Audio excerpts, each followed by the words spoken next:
This week on Great TV, we have a special gadget, this time that you can wear, believe it or not.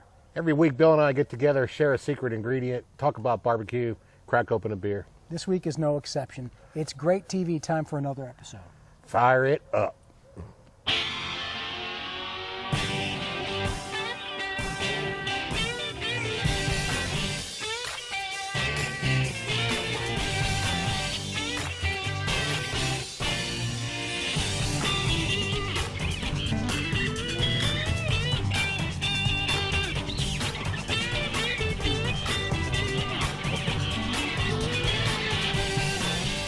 Time again for another episode. It's Great TV. We're going to get right into it. It's Bill West here, founder of BarbecueTricks.com, which we invite you to go to, and also three-time South Carolina State champion Jack Waybor. Good to be here, Bill. And we're coming to you again, as always, from the birthplace of American barbecue, Mount Pleasant, South Carolina.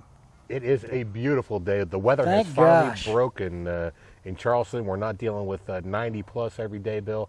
Great day to barbecue, great weeks to barbecue. And of course, as you know, we were out last weekend having a good old time in the barbecue trail. This is about, what is it, about 72 right now? Yeah, it's beautiful. It's about perfect. So I think it may be the first episode where I'm not going to be sweating like a fool. But we got some good stuff coming up. We got a good secret ingredient you picked up. I got something different. I actually found a gadget. I was having a little challenge finding something. Good. And how about a great plate? I'm just going to flash this one up there. The great plate. The great plate comes to us from, let me think, I think it was from Buzz Dean in Wisconsin this week.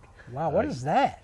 Buzz has sent us a picture of a pork loin on a big green egg with the ABTs floating around in front of it. What a great picture. I've never used a big green egg. I've seen them used a ton. Big green egg is a great product, certainly one that I recommend for the backyard use and, of course, on the competition trail.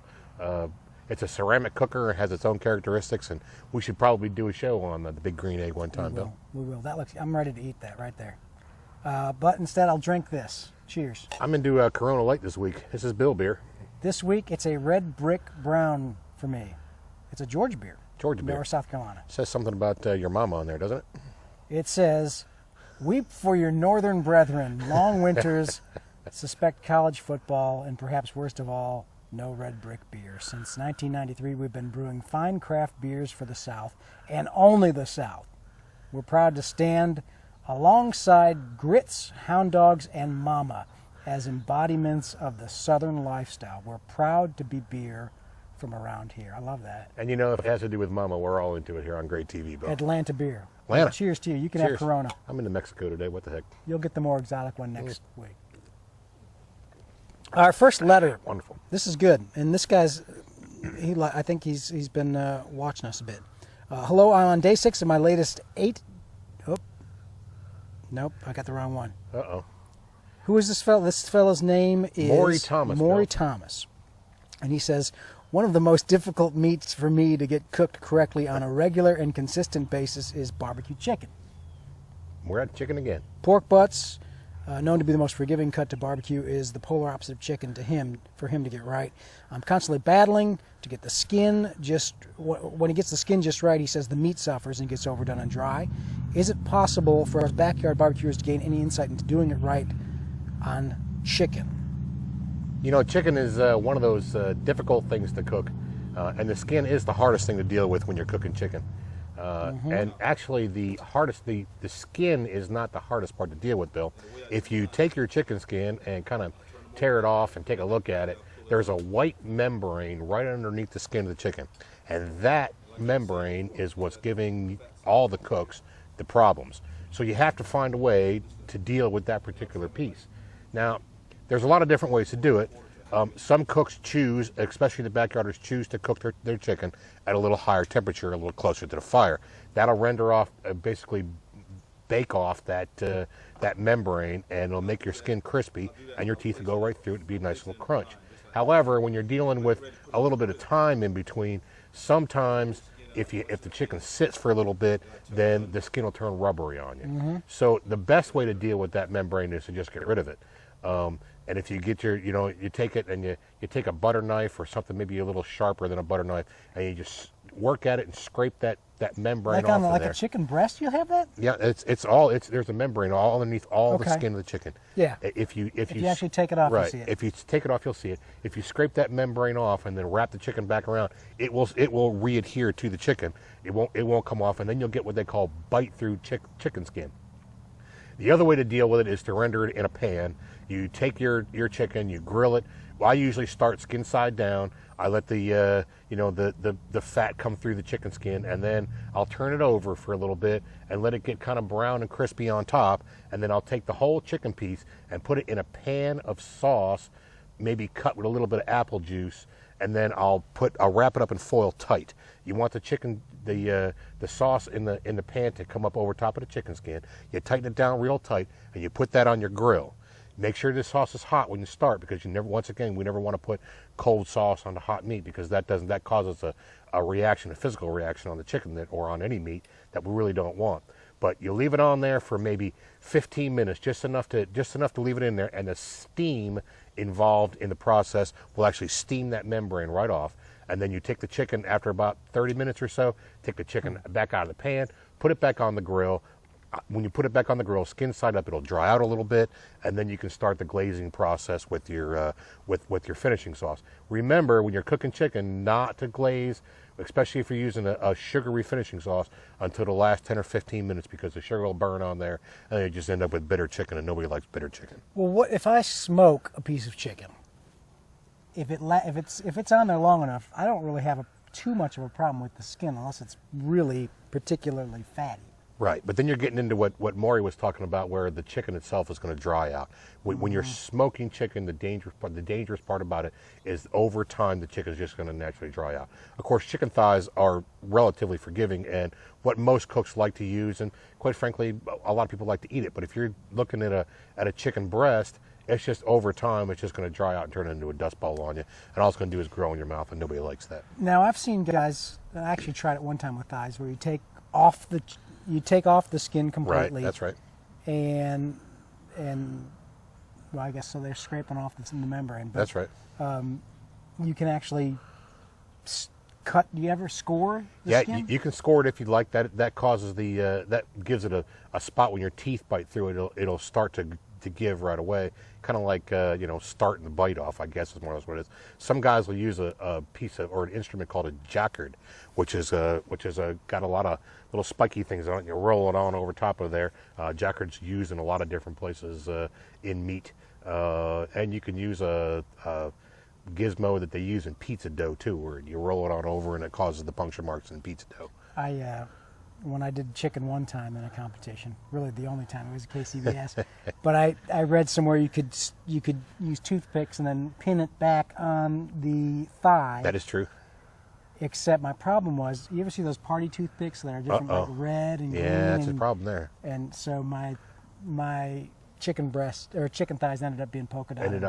They turn blue or red or whatever blue, it was. red, yellow. Yeah, and one of the hints that that you definitely want to use, Bill, when you're doing chicken skin, if you are pinning the skin down to make sure it doesn't pull back in a contest, make sure you count how many toothpicks go on, and make sure when you take that chicken off of the grill, you count every toothpick that comes off, because a piece of toothpick goes to the judges, it's automatically considered a foreign particle and you'll be disqualified immediately. All right.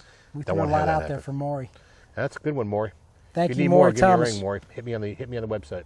All right, and our website, we got to move quick. I think that was a lot of chicken information stuff. there. Our website of the week, this came from you, foodsubs.com. Yeah, that's a little place I'd like to go to. It's called the Cook's Thesaurus, Bill. That is a great little site. I reference it often. It is just a wealth of information. There's a lot of food definitions on there. If you don't know what something is, you can go on there.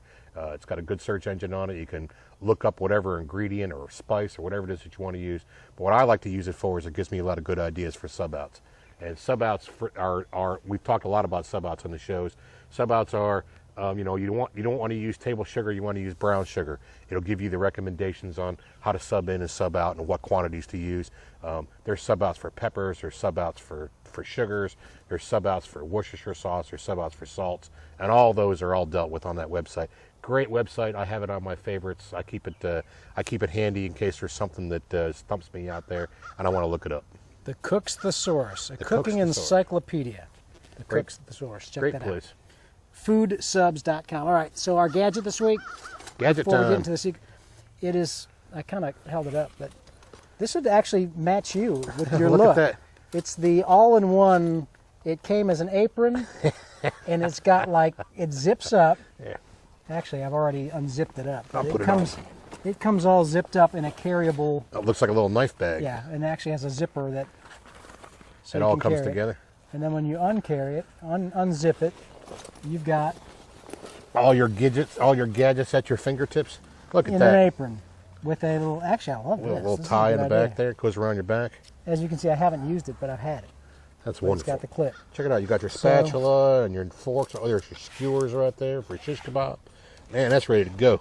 Tongs. Little gadget made by Smart Barbecue, pretty self-explanatory. Smart barbecue. And this thing's made of a material that pretty much hoses off, so you're all right.